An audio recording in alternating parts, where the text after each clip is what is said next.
Back in the 1970s, there was a massive oil crisis, the effects of which were felt from Japan to the United States.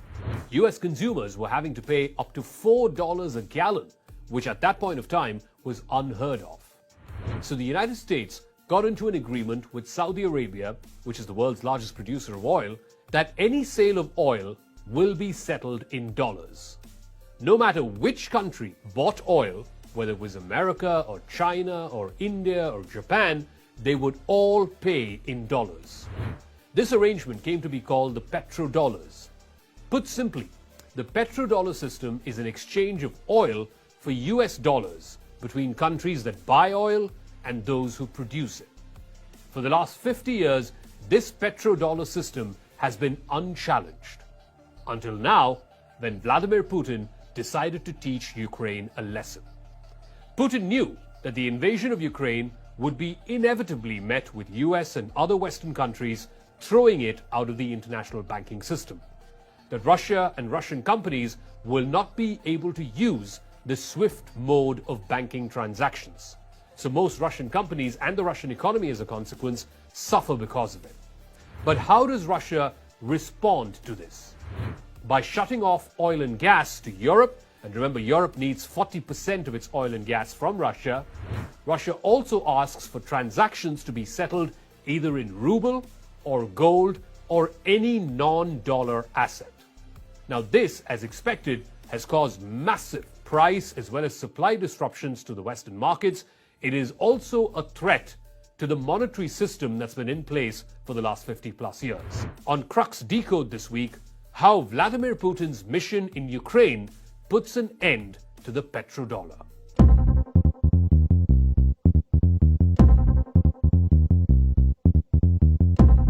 For years now, Russia and China have looked to ways to remonetize gold as well as be able to exit from SWIFT.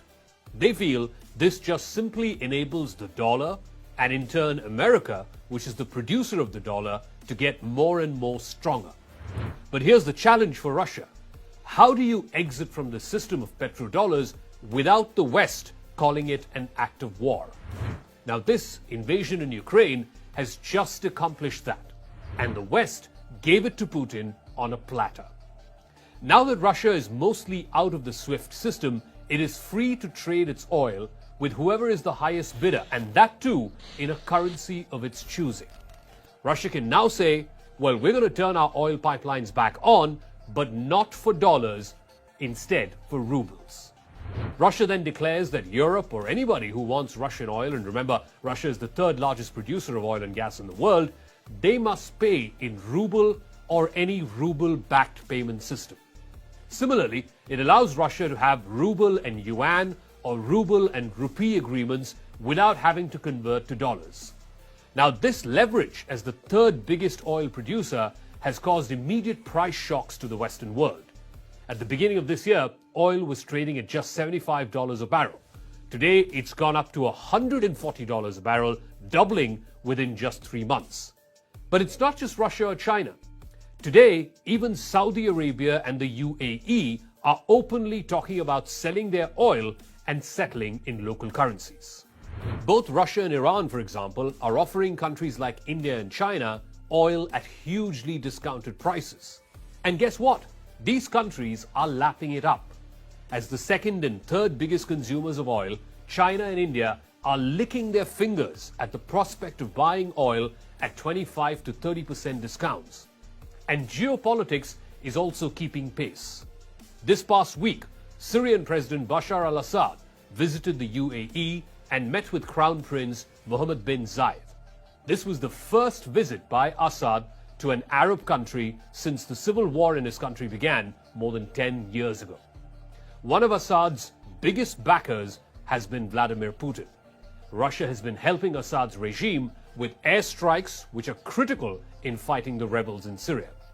And now Bashar al-Assad is returning the favor by pleading on Putin's behalf to fellow Arab countries like UAE and Saudi Arabia. Now these two countries, UAE and Saudi Arabia, have also given the cold shoulder to America, who happens to be their biggest ally for the last 50 years.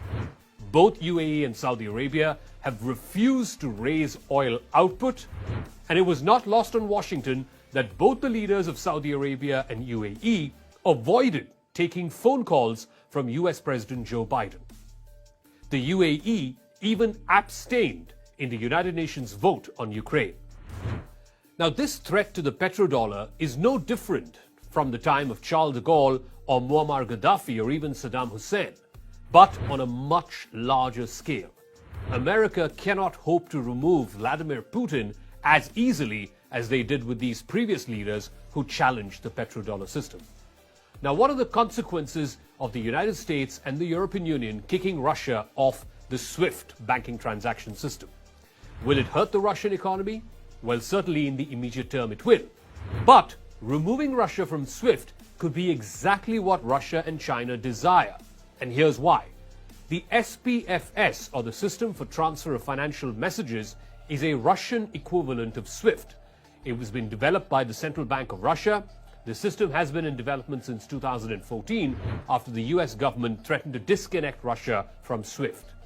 There are now plans to integrate the SPFS network with the China-based CIPS network, which is the cross-border interbank payment system. Now, can you imagine the effect of that? If Russia is removed from SWIFT, the blow to the US economy, and more so to the economy of Europe, would be enormous.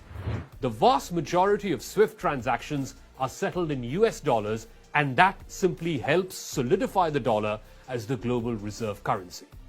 This gives the United States tremendous influence over the world economy, and therein lies the real power. If Russia and China come up with an alternative system to compete with SWIFT, that will be a competing currency system, and it will further weaken the US dollar. Not to mention, Russia is the second largest exporter of energy, and China is the largest manufactured goods exporter. They could also easily co-opt existing partners like the African countries and countries in Latin America, putting Europe and the United States on the back foot. Oil is the most traded commodity in the world, and it is settled in US dollars. For the last 50 years, this petrodollar system has seen the rise of powerful Middle Eastern countries like Saudi Arabia, UAE, and Qatar. But now, if the world's largest exporter of oil, Russia, and the world's largest importer, China, come together, they don't need to settle in dollars, and this may just be the end of these multi-billion-dollar petro-funded fiefdoms.